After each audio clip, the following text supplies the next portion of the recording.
जय हिंद। आज के सेशन में बीएसएससी बिहार कर्मचारी चयन आयोग द्वितीय इंटर स्तरीय संयुक्त प्रतियोगिता परीक्षा का प्रैक्टिस सेट 3 पर डिस्कस करने वाले हैं। इससे पहले आपका प्रैक्टिस सेट 1 और 2 कंप्लीट कराया जा चुका है। जो लोग नहीं देखे हैं, बिहार एसएससी 2023 नेम से प्ले लिस्ट बना हुआ है, वहां से जाकर वीडियो को दे सकते हैं। एक बात और आप लोग बता दें, खान सर का जो प्रैक्टिस सेट बीएसएससी का आया हुआ था वो भी आपका कंप्लीट कराया जा चुका है। जो लोग नहीं देखे हैं, लिंक डिस्क्रिप्शन में डाल दिया गया है, वहाँ उस पर क्लिक करके आप लोग देख सकते हैं। तो चलिए हम लोग वीडियो को शुरुआत करते हैं। आपका प्रथम प्रश्न रहता है, ये पैरा एथलीटों ने चीन के हांगझू में आयोजित एशियाई पैरा खेलों में कुल कितने स्वर्ण पदक जीतकर इतिहास रच दिया? ऑप्शन नंबर डी इसका correct answer, option number D इसका करेक्ट होगा, कुल 29 पदक। जो आपका भारतीय पैरा एथलेटिक खेल हुआ उसमें कुल भारत ने 111 पदक जीता, जिसमें से 29 आपका स्वर्ण पदक, 31 रजत और 55 कांस्य पदक थे। ठीक है, जो एशियाई पैरा खेल 2022 का शुभंकर क्या था? फेई था। ठीक है, अगला प्रश्न है आपका 2 नंबर प्रश्न है, भारतीय मूल की किस लेखिका को ब्रिटिश एकेडमी बुक प्राइज 2023 प्रदान किया गया? भारतीय मूल की किस लेखिका को ब्रिटिश एकेडमी बुक प्राइज 2023 प्रदान किया गया? ऑप्शन नंबर ए इसका राइट होगा नंदिनी दास, ऑप्शन नंबर ए इसका राइट होगा नंदिनी दास को। ठीक है, अगले नेक्स्ट प्रश्न की बात करते हैं। नेक्स्ट प्रश्न आपका 3 नंबर प्रश्न है, यूनेस्को द्वारा अमूर्त सांस्कृतिक विरासत की सूची में शामिल गरबा किस राज्य से है? यूनेस्को द्वारा अमूर्त सांस्कृतिक विरासत की सूची में शामिल गरबा किस राज्य से है? ऑप्शन नंबर बी इसका राइट होगा गुजरात, ऑप्शन नंबर बी इसका राइट होगा गुजरात। नेक्स्ट प्रश्न की बात करते हैं। नेक्स्ट प्रश्न आपका 4 नंबर प्रश्न है, उत्तर कोरिया और दक्षिण कोरिया को अलग करने वाली अंतर्राष्ट्रीय सीमा रेखा को किस नाम से जाना जाता है? उत्तर कोरिया और दक्षिण कोरिया को अलग करने वाली अंतर्राष्ट्रीय सीमा रेखा को किस नाम से जाना जाता है? ऑप्शन नंबर सी इसका राइट आंसर होगा सैन्य सीमांक रेखा। सैन्य सीमांक रेखा को हम लोग 38वीं समानांतर रेखा के नाम से भी जानते हैं। और एक बता दीजिए, अब रेड क्लिफ रेखा भारत और पाकिस्तान से संबंधित है। मैकमोहन रेखा भारत एवं चीन से संबंधित है। इससे और डुरंड रेखा जो भारत और अफगानिस्तान से संबंधित है। ये सब आपका इंपॉर्टेंट क्वेश्चन है, इसको भी नोट कर सकते हैं। नेक्स्ट प्रश्न की बात करते हैं। नेक्स्ट प्रश्न आपका 5 नंबर प्रश्न है, भूटान की सीमा इनमें से किस भारतीय राज्य से जुड़ी नहीं है? भूटान की सीमा इनमें से किस भारतीय राज्य से जुड़ी नहीं है, बाकी सटे हुए नहीं है? ऑप्शन नंबर डी इसका राइट आंसर होगा उड़ीसा, ऑप्शन नंबर डी इसका राइट आंसर होगा उड़ीसा। अगला प्रश्न है आपका 6 नंबर प्रश्न है, किस देश या भारतीय राज्य को प्राचीन समय में कामरूप के नाम से जाना जाता है? कामरूप के नाम से जाना जाता है। ऑप्शन नंबर सी इसका राइट होगा असम। असम थाईलैंड का पुराना नाम अस्थाम था और श्रीलंका का पुराना नाम सिलोन था। ठीक है, कामरूप राज्य पर अहोम जनजाति ने शासन किया। ठीक है, जो आपका कामरूप है, कामरूप राज्य पर अहोम किस जनजाति ने शासन? तो अहोम जनजाति ने शासन किया था। ठीक है, कामरूप राज्य का साक्ष्य, जो कामरूप राज्य का इसका साक्ष्य कहाँ से मिला? तो समुद्रगुप्त के इलाहाबाद अभिलेख से मिला है। अगला प्रश्न की बात करता है। अगला प्रश्न आपका 7 नंबर प्रश्न है, भारत के किस राज्य को लुढ़कती पहाड़ियों की भूमि के नाम से जाना जाता है?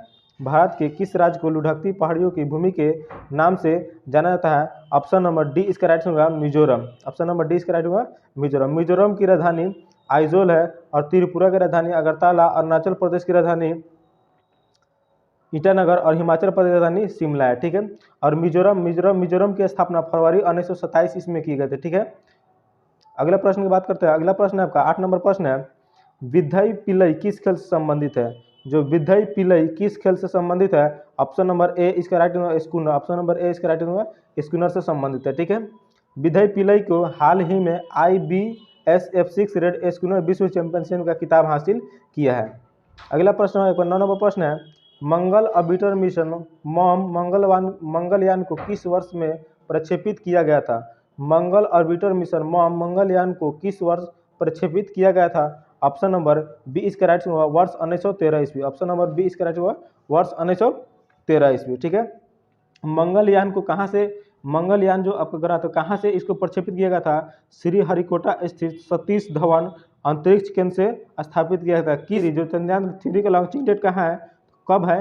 ये 14 जुलाई और 2023 में लॉन्चिंग किया गया था। ठीक है, आपका चंद्रयान प्रथम तो कब लॉन्च किया गया था? चंद्रयान प्रथम 2008 में लॉन्च किया गया था। किस रॉकेट से लॉन्च किया गया था? इसका भी नाम है PSLV C11 से लॉन्च किया गया था। नेक्स्ट प्रश्न की बात करते हैं। नेक्स्ट प्रश्न 10 नंबर प्रश्न है, रविंद्रनाथ टैगोर को किस वर्ष में नोबेल पुरस्कार से सम्मानित किया गया था? रविंद्रनाथ टैगोर को किस वर्ष में नोबेल पुरस्कार से सम्मानित किया गया था? ऑप्शन नंबर सी इसका राइट हुआ 1913 ईस्वी। ऑप्शन नंबर सी इसका राइट हुआ 1913 ईस्वी। नोबेल पुरस्कार की शुरुआत कब हुआ? नोबेल पुरस्कार की शुरुआत 1901 ईस्वी में हुआ था, ठीक है। और जो 2023 का शांति का नोबेल पुरस्कार ईरान के मानवाधिकारी कार्यकर्ता नरगिस मोहम्मदी को दिया गया। ये सब आपका इंपॉर्टेंट क्वेश्चन है, इसको भी नोट कर सकते हैं, ठीक है। और जो आपका भारतीय अमर्त्य सेन है, ठीक है, अमर्त्य सेन को नोबेल पुरस्कार 1998 में मिला था, जो अर्थशास्त्र के लिए दिया गया था। ये नोबेल पुरस्कार किन किन भारतीयों को मिला गया है, इनका हम शॉर्ट वीडियो बनाकर डाले हुए हैं, आप लोग नहीं देखे उस शॉर्ट वीडियो में जाकर देख सकते हैं। नेक्स्ट प्रश्न की बात करते हैं, आपका 11 नंबर प्रश्न है, प्रसिद्ध पुस्तक या उपन्यास पोस्ट ऑफिस के लेखक कौन है? प्रसिद्ध पुस्तक, उपन्यास या पोस्ट ऑफिस के लेखक कौन है? ऑप्शन नंबर ए इसका राइट होगा Rabindranath Tagore. Option number A इसका राइट होगा रविंद्रनाथ टैगोर, ठीक है। और जो आपका कुछ इंपॉर्टेंट फैक्ट इसमें भी है, जो आपका गीत गोविंद जो प्रसिद्ध पुस्तक है, उसके लेखक जयदेव है। द गोल्डन गेट के लेखक कौन है? विक्रम सेठ है। और त्याग पत्र के लेखक जैनेन्द्र है। अनटचेबल पुस्तक के लेखक कौन है? तो मुल्कराज आनंद है। और पंचतंत्र के लेखक विष्णु शर्मा है। ये सब आपका इंपॉर्टेंट फैक्ट है, इसको भी ध्यान में रख सकते हैं। नेक्स्ट प्रश्न की बात करते हैं। नेक्स्ट प्रश्न आपका 12 नंबर प्रश्न है, मलेशिया की प्रशासनिक राजधानी कौन सी है? मलेशिया की प्रशासनिक राजधानी कौन सी है? ऑप्शन नंबर ए इसका राइट होगा पुत्रजाया। ऑप्शन नंबर ए इसका राइट आंसर होगा पुत्रजाया, ठीक है। मलेशिया की प्रशासनिक पुत्रजाया। और मलेशिया की राष्ट्रीय राजधानी कहाँ है? मलेशिया की राष्ट्रीय राजधानी कुआलालंपुरम है, ठीक है। और मलेशिया का पुराना नाम मलाल यूनियन था। और मलेशिया का मुद्रा क्या है? मलेशिया का मुद्रा रिंगिट है। ये सब आपका इंपॉर्टेंट क्वेश्चन है। अगला प्रश्न आपका 13 नंबर प्रश्न की बात करते हैं। अंडमान एवं निकोबार द्वीप समूह बंगाल की खाड़ी में भारतीय मुख्य भूमि के डैश में स्थित है। जो अंडमान एवं निकोबार द्वीप समूह बंगाल की खाड़ी में भारतीय मुख्य भूमि के डैश में स्थित है। ऑप्शन नंबर सी इसका राइट होगा दक्षिण पूर्व। ऑप्शन नंबर सी इसका राइट होगा दक्षिण पूर्व में स्थित है, ठीक है। अंडमान निकोबार की स्थापना कब हुई? अंडमान निकोबार की स्थापना 1 नवंबर 1956 ईस्वी में किया गया था, ठीक है। और अंडमान निकोबार द्वीप समूह को कितने डिग्री चैनल अलग करती है? अंडमान एवं निकोबार द्वीप समूह को 10 डिग्री चैनल अलग करती है, ठीक है। और भारत की सबसे दक्षिणतम बिंदु की बात करें, भारत की सबसे दक्षिणतम बिंदु इंदिरा पॉइंट है, जिसे पिगमिलियन पॉइंट के नाम से भी जाना जाता है, या ली लाचीहंग के नाम से भी जाना जाता है, जो ग्रेट निकोबार में द्वीप में स्थित है, ठीक है। और जो अंडमान निकोबार द्वीप समूह की राजधानी क्या है? अंडमान निकोबार द्वीप समूह की राजधानी पोर्ट ब्लेयर में है, जो किस अंडमान में स्थित है? यह आपका दक्षिणी अंडमान में स्थित है, इसको भी नोट कर सकते हैं। प्रश्न आपका 14 नंबर प्रश्न है, किस राज्य ने बसों में महिलाओं को मुफ्त यात्रा प्रदान करने के उद्देश्य से महालक्ष्मी योजना लागू की है? किस राज्य ने बसों में महिलाओं को मुफ्त यात्रा प्रदान करने के उद्देश्य से महालक्ष्मी योजना लागू की है? ऑप्शन नंबर बी इसका राइट होगा तेलंगाना। ऑप्शन नंबर बी इसका राइट होगा तेलंगाना। तेलंगाना एक ऐसा राज्य है जिसने तेलंगाना में विश्व के पहले 3D मुद्रित मंदिर का अनावरण किया गया, ठीक है। अभी तेलंगाना के वर्तमान मुख्यमंत्री रेवंत रेड्डी साहब है। अगला प्रश्न की बात करें, अगला प्रश्न आपका 15 नंबर प्रश्न है, केंद्रीय प्रत्यक्ष कर और सीमा शुल्क बोर्ड CBIC ने भारत और किस देश के बीच electronic origin data exchange system EODES launch किया है? Option number B Korea. Option number B इसका राइट होगा कोरिया के साथ मिलकर लॉन्च किया गया, ठीक है। दक्षिण कोरिया ने विश्व की सबसे कम प्रजनन दर वाला देश है, ठीक है। जो आपका कोरिया है, दक्षिण कोरिया, वो विश्व का सबसे कम प्रजनन दर करने वाला देश बन गया, ठीक है। और कोरियाई गणराज्य में भारत का सारंग त्यौहार मनाया जाता है। ये सब आपका इंपॉर्टेंट क्वेश्चन है, इसको भी नोट कर सकते हैं। नेक्स्ट प्रश्न की बात करते हैं। अगला प्रश्न है आपका, मिस वर्ल्ड प्रतियोगिता 2023 किस देश में आयोजित किया गया? मिस वर्ल्ड प्रतियोगिता 2023 किस देश में आयोजित किया गया? Option number A Bharat. Option number A Bharat में आयोजित किया गया, ठीक है। मिस यूनिवर्स 2023 का खिताब सेत्रिस पलासियोस ने जीत लिया, ठीक। अगला प्रश्न आपका 32 नंबर प्रश्न है, वह हड़प्पाकालीन नगर जिसका प्रतिनिधित्व लोथल का पुरातत्व स्थल करता है किस नदी पर स्थित है? लोथल किस नदी पर स्थित है? ऑप्शन नंबर डी इसका राइट होगा भोगवा नदी। ऑप्शन नंबर डी इसका राइट होगा भोगवा नदी के किनारे स्थित है। माही नदी जो हमारे भारत के 8 राज्यों से कर्क रेखा जोड़ती है, यह कर्क रेखा को 2 बार काटती है। माही नदी कर्क रेखा को 2 बार काटती है। अगला प्रश्न है, पाउंड राष्ट्रीय कांग्रेस ने पहला असहयोग आंदोलन किस वर्ष में शुरू किया था? भारतीय राष्ट्रीय कांग्रेस ने पहला असहयोग आंदोलन किस वर्ष में शुरू किया था? ऑप्शन नंबर सी इसका राइट होगा 1920 ईस्वी। ऑप्शन नंबर सी इसका राइट हुआ 1920 ईस्वी। असहयोग आंदोलन कब स्थगित कर दिया गया? 12 फरवरी 1922 ईस्वी को असहयोग आंदोलन स्थगित कर दिया गया था। असहयोग आंदोलन स्थगित क्यों किया गया था? जो चौरी चौरा हत्याकांड 1922 ईस्वी में हुआ था, इसके कारण महात्मा गांधी ने अपना असहयोग आंदोलन स्थगित कर दिया था। असहयोग आंदोलन के समय महात्मा गांधी ने कैसर हिंद की उपाधि वापस कर दी थी। असहयोग आंदोलन की शुरुआत 1 अगस्त 1920 ईस्वी में से किया गया था। नेक्स्ट प्रश्न की बात करते हैं। नेक्स्ट प्रश्न आपका 34 नंबर प्रश्न है, महात्मा गांधी जब द्वितीय गोलमेज सम्मेलन सभा में भाग लेने लंदन गए थे ठहरे थे? महात्मा गांधी जब द्वितीय गोलमेज सम्मेलन में भाग लेने लंदन गए थे तो वह कहाँ ठहरे थे? ऑप्शन नंबर ए इसका राइट हुआ Kings hall. Option number A इसका राइट हुआ किंग्स हॉल में ठहरे थे।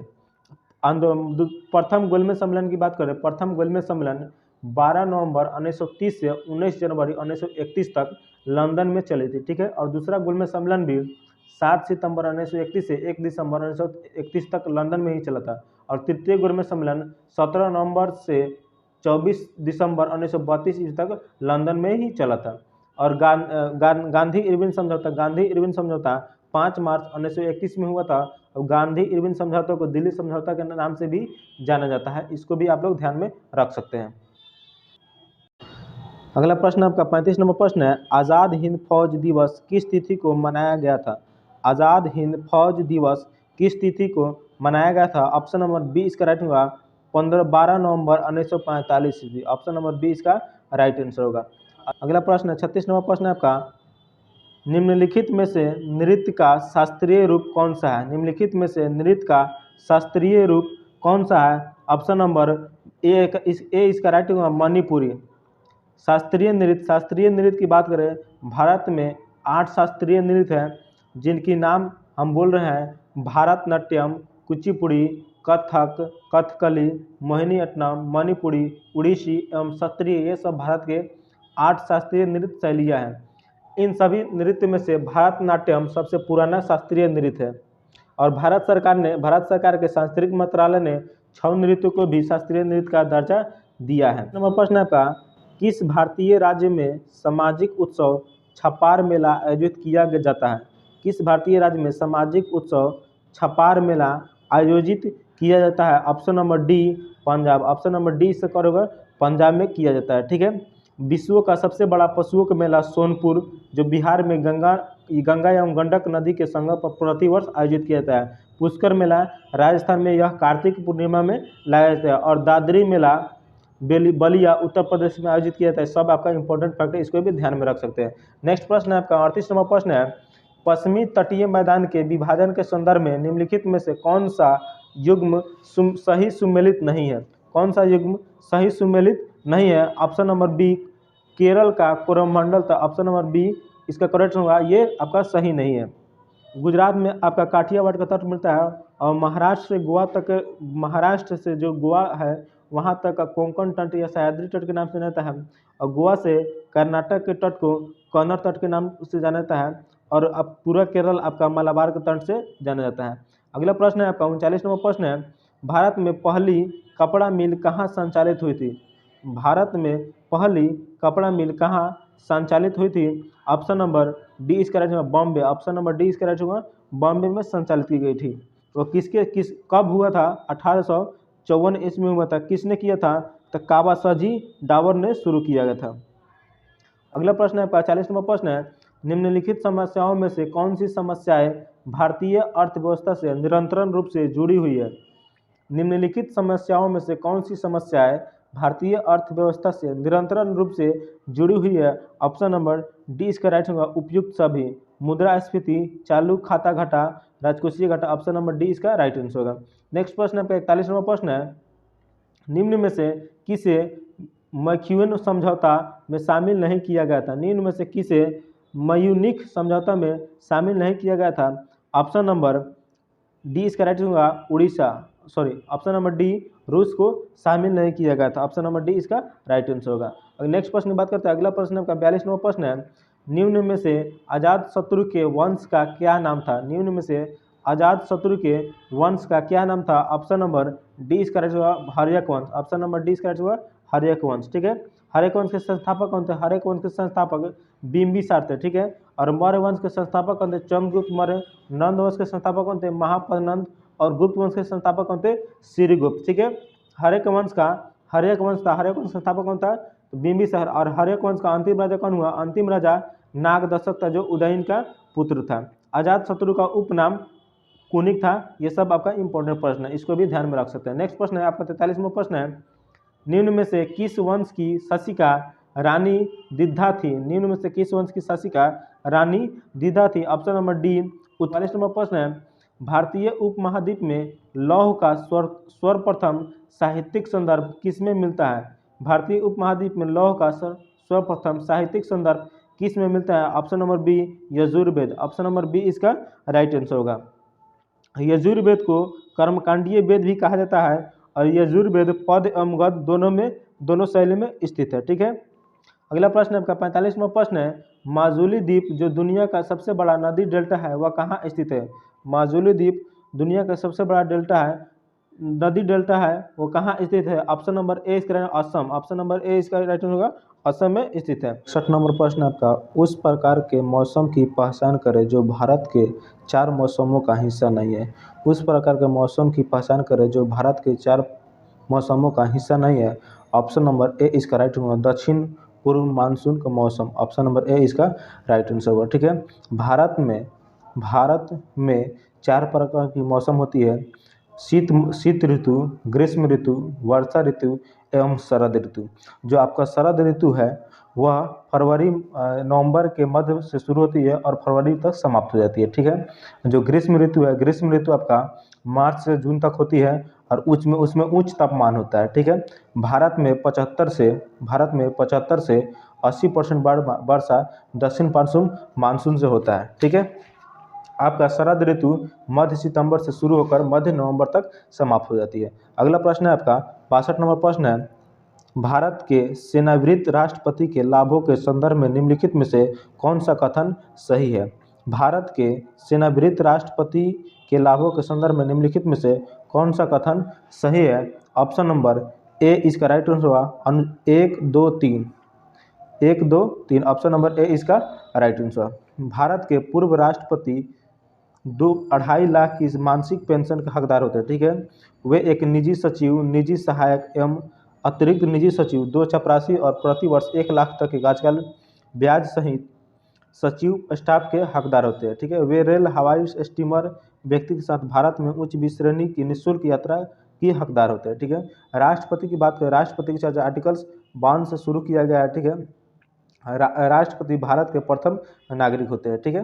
राष्ट्रपति बनने के लिए न्यूनतम आयु 35 वर्ष होनी चाहिए और राष्ट्रपति की कार्यकाल 5 वर्ष के लिए होता है। ये सब आपका इंपॉर्टेंट प्रश्न है।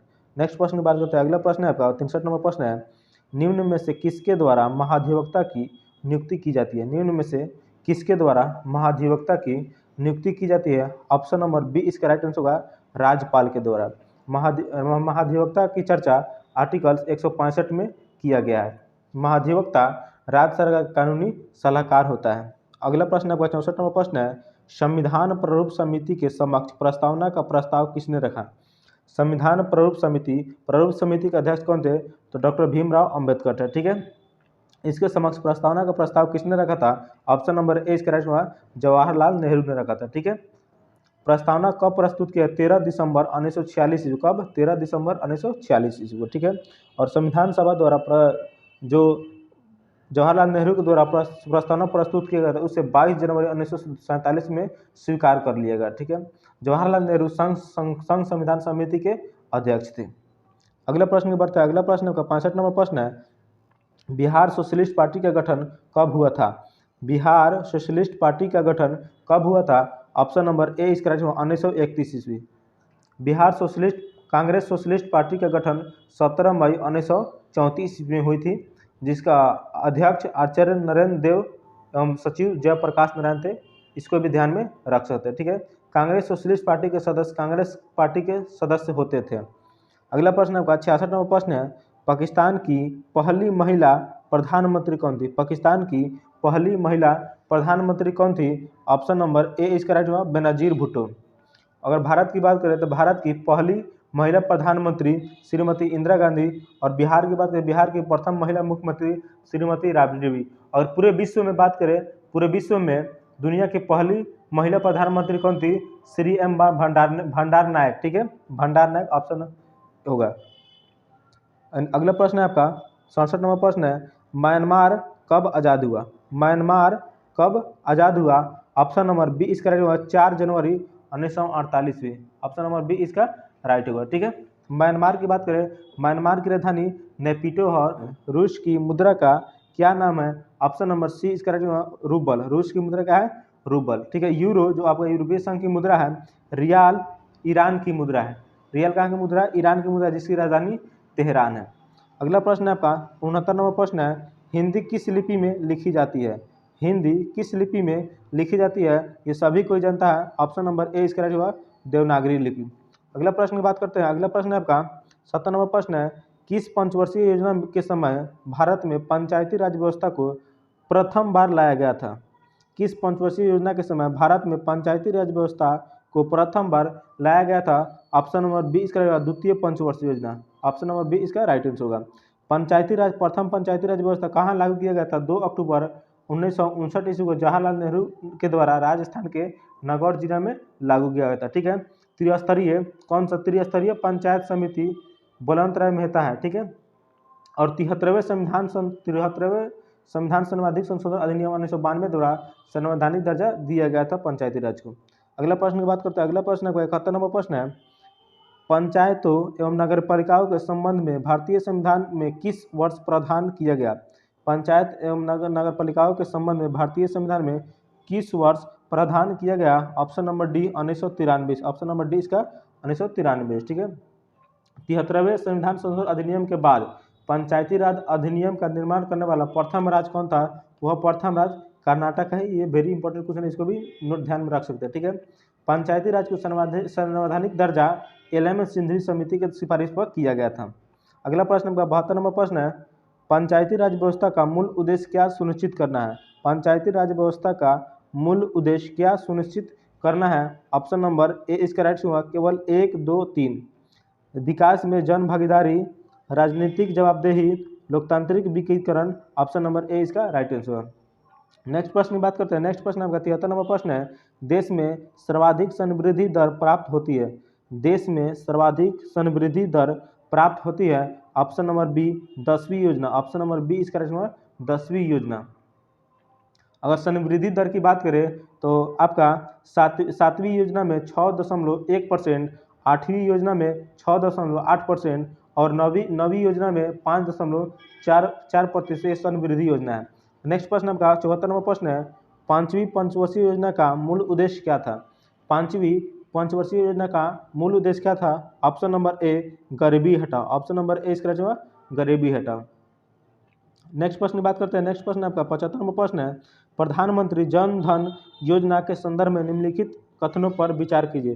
प्रधानमंत्री जन धन योजना के संदर्भ में निम्नलिखित कथनों पर विचार कीजिए। ये सभी कोई जानता है, जितना भी लोग का एसबीआई में खाता खुला हुआ है वो प्रधानमंत्री जन धन योजना के तहत खुला गया है। तो ये इस निम्नलिखित में से कथन सही है। इसे वर्ष 2014 में शुरू किया गया। ऑप्शन ये सही है। इसके अंतर्गत लोगों को बैंक खाता खोलने के लिए प्रोत्साहित किया गया, ये भी सही है। इसका उद्देश्य बचत बढ़ावा देने के साथ साथ सरकारी योजनाओं के अंतर्गत मिलने वाले लाभों तथा आर्थिक सहायता के सीधे खाताधारियों को हस्तांतरित करना गया, ये भी सही है। ऑप्शन नंबर डी इसका करेक्ट होगा, ये सभी सही है। अगर प्रधानमंत्री जन धन योजना कब शुरू किया गया था तो ये 28 अगस्त, बहुत इंपॉर्टेंट क्वेश्चन है, 28 अगस्त 2014 को शुरू किया गया था। इसको नोट कर सकते हैं, कब? 28 अगस्त 2014 को शुरू किया गया था। नेक्स्ट प्रश्न की बात करते हैं। नेक्स्ट प्रश्न आपका, निम्नलिखित में से किसने मिल्खा सिंह को फ्लाइंग सिख का खिताब दिया था? निम्नलिखित में से किसने मिल्खा सिंह को फ्लाइंग सिख का खिताब दिया था? Option number D general Ayub Khan. Option number D इसका राइट आंसर होगा। मिल्खा सिंह ने 1960 के ओलंपिक में 400 मीटर की रेस में चौथी स्थान पर थी। धावक मिल्खा सिंह के एक पुत्र है जिनका नाम जीव मिल्खा सिंह है, जिसे गोल्फ खेल से संबंधित रखते हैं। ठीक है, मिल्खा सिंह की आत्मकथा the race of my life है। मिल्खा सिंह की आत्मकथा की पुस्तक का नाम क्या है? The race of my life. Important को इसको भी नोट कर सकते हैं। अगला प्रश्न 93 नंबर प्रश्न है, वर्ष 1978 से 79 से ग्रामीण विकास एक व्यापक कार्यक्रम प्रारंभ किया गया जिसका उद्देश्य ग्रामीण बेरोजगारी कम करना था। इस योजना का क्या नाम था? इस योजना का क्या नाम था? ऑप्शन नंबर बी इसका राइट होगा समन्वित ग्रामीण विकास कार्यक्रम। ऑप्शन नंबर बी इसका राइट आंसर होगा। राष्ट्रीय कृषि विज्ञान योजना, राष्ट्रीय कृषि विज्ञान योजना की शुरुआत 2007 में प्रारंभ किया गया था और राष्ट्रीय गोकुल मिशन 2007 में प्रारंभ किया गया था। अगला प्रश्न की बात करते हैं। 94 नंबर प्रश्न आपका, भारत में गरीबी अनुमानों दर आधार का क्या है? भारत में गरीबी अनुमानों का आधार क्या है? ऑप्शन नंबर सी इसका राइट होगा परिवार का उपभोग व्यय। ऑप्शन नंबर सी इसका राइट आंसर होगा।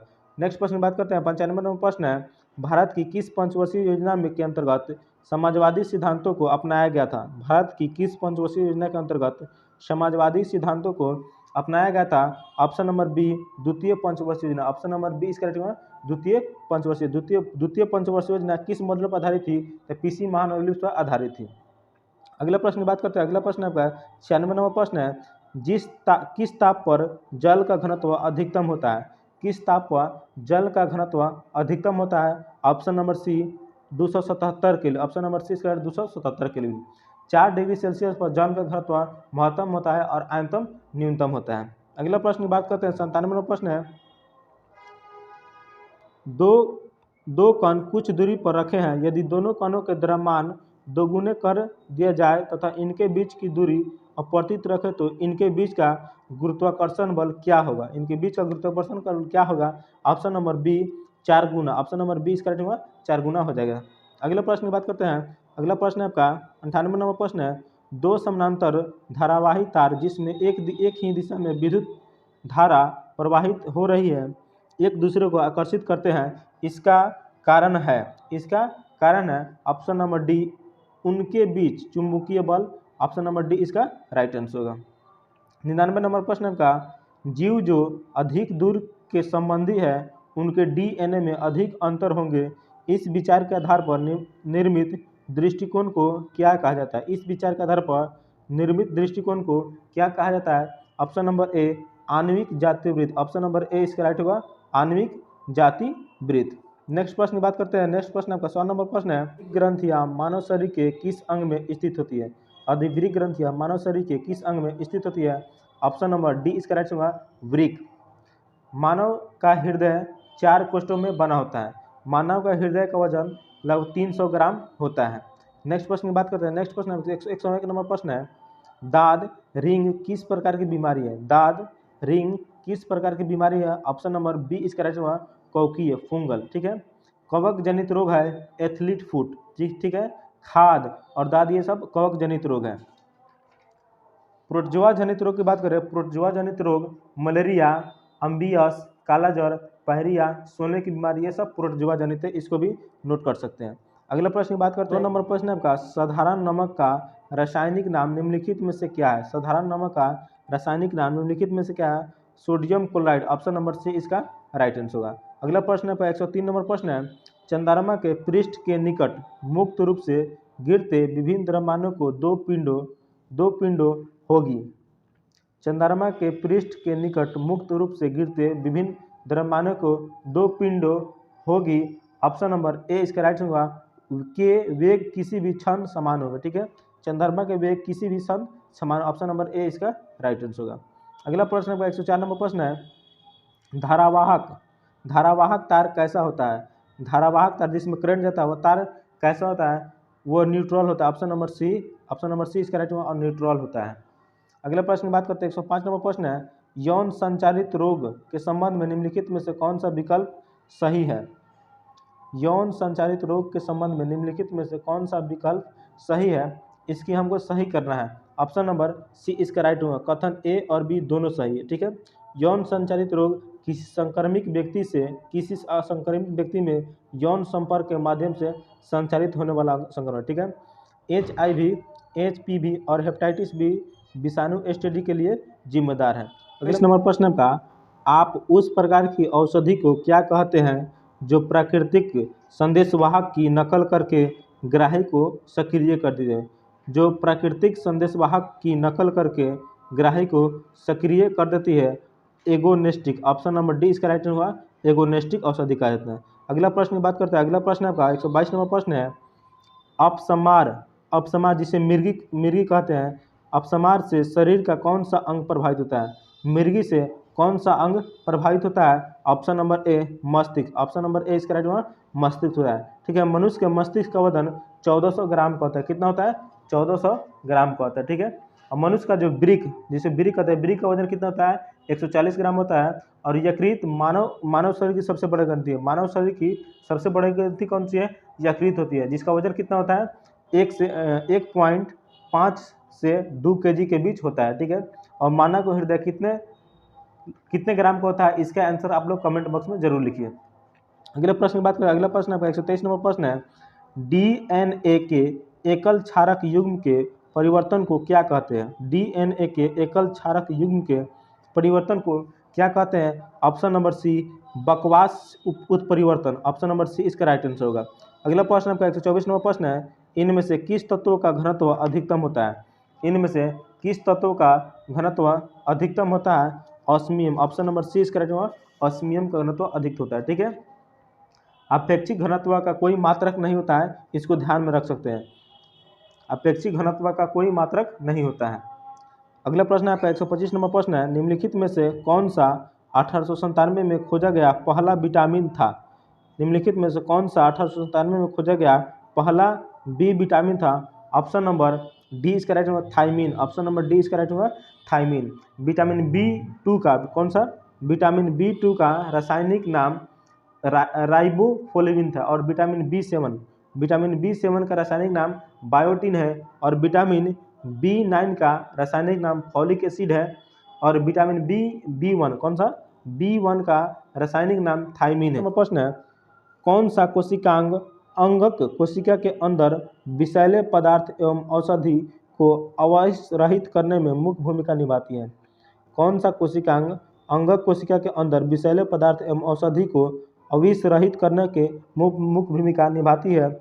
ऑप्शन नंबर सी इसका राइट होगा चिकनी अंतर्वयी जालिका, ऑप्शन नंबर सी इसका राइट आंसर होगा। अगला प्रश्न की बात करते हैं 127 नंबर प्रश्न है, यदि कोई विलयन नीले रंग के लिटमस पेपर को लाल रंग में बदल देता है, इस विलयन का पीएच क्या होगा? यदि कोई विलयन नीले रंग के लिटमस पेपर को लाल रंग में बदल देता है तो इसका विलयन क्या होगा? ऑप्शन नंबर डी इसका राइट होगा 7 से कम हो जाएगा। ऑप्शन नंबर डी इसका 7 से क्या हो जाएगा? 7 से कम हो जाएगा। अम्ल का स्वाद खट्टा होता है। ठीक है, अम्ल स्वाद में कैसा होता है? खट्टा होता है, ये भी ध्यान रखना है। आपका अगला प्रश्न 128 नंबर प्रश्न है, वंशागति नियम की खोज किसने की थी? वंशागति नियम की खोज किसने की थी? Option number D Gregor Johann Mendel, option number D इसका राइट होगा ग्रेगर जॉर्मेंटल ने किए थे। प्राकृतिक चयन का सिद्धांत किसने दिया? प्राकृतिक चयन का सिद्धांत चार्ल्स डार्विन ने दिया था। और ह्यूगो डी ब्रिज क्या था? ह्यूगो डी ब्रिज ने उत्परिवर्तन का सिद्धांत दिया था। ये सब ध्यान में रख सकते हैं।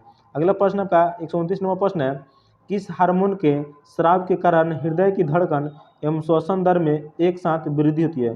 किस हार्मोन के स्राव के कारण हृदय की धड़कन एवं श्वसन दर एक साथ वृद्धि होती है? ऑप्शन नंबर ए एड्रेनाइल ग्रंथि, ऑप्शन नंबर ए इसका रहेगा एड्रेनाइल ग्रंथि। जो आपका एस्ट्रोजन है, एस्ट्रोजन एक मादा लिंगी हार्मोन है, इसका स्रावसन तरुणावस्था में होता है। शरीर की रासायनिक सुरक्षा प्रदान करती है एड्रिनल ग्रंथि। एड्रिनल ग्रंथि आपको शरीर की रासायनिक सुरक्षा प्रदान करती है। अगला प्रश्न आपका कौन सा पदार्थ ऊर्ध्वपतन की प्रक्रिया से गुजरता है? निम्नलिखित में से कौन सा पदार्थ ऊर्ध्वपतन की प्रक्रिया से गुजरता है? ऑप्शन नंबर सी इसका right iodine, option number C. अगला प्रश्न की बात करते हैं 131 नंबर प्रश्न है, मानव में जैव प्रक्रियाओं का नियमन होता है। मानव में जैव प्रक्रियाओं का नियंत्रण का नियमन होता है। ऑप्शन नंबर डी तंत्रिका तंत्र और अंतःस्रावी तंत्र, ऑप्शन नंबर डी इसका राइट आंसर होगा। अगला प्रश्न 132 नंबर प्रश्न है, अन्योन्य प्रेरक तत्व का मात्रक होता है। अन्योन्य प्रेरक तत्व का मात्रक होता है हेनरी, ऑप्शन नंबर सी इसका होगा हेनरी होता है। ठीक है, एक वेबर में 10 के पावर 8 मैक्सवेल होता है। एक वेबर में कितना होता है? एक वेबर में 10 के पावर 8 मैक्सवेल होता है। और प्रतिरोध क्या होता है? प्रतिरोध का मात्रक ओम होता है। प्रतिरोध का क्या मात्रक होता है? प्रतिरोध का मात्रक ओम होता है। एक गॉस में 10 के पावर -4, एक गॉस में कितना? एक गॉस में 10 के पावर -4 टेस्ला होता है। ये सब आपका इंपॉर्टेंट क्वेश्चन है, इसको नोट कर सकते हैं। नेक्स्ट प्रश्न की बात करते हैं। नेक्स्ट प्रश्न 133 नंबर प्रश्न है, निम्न प्रजातियों में से किसमें एक परमाणु की ऑक्सीकरण संख्या +6 है। निम्न प्रजातियों में से किसमें एक परमाणु की ऑक्सीकरण से गया +6 है। ऑप्शन नंबर डी इसका राइट आंसर होगा। ऑप्शन नंबर डी इसका राइट आंसर होगा। अगला प्रश्न है 134 नंबर प्रश्न है, समुद्र तट के सहारे कोहरे का निर्माण का कारण क्या है? समुद्री तट के सहारे कोहरे के निर्माण का कारण क्या है? अभिवहन। ऑप्शन नंबर ए इसका जवाब अभिवहन।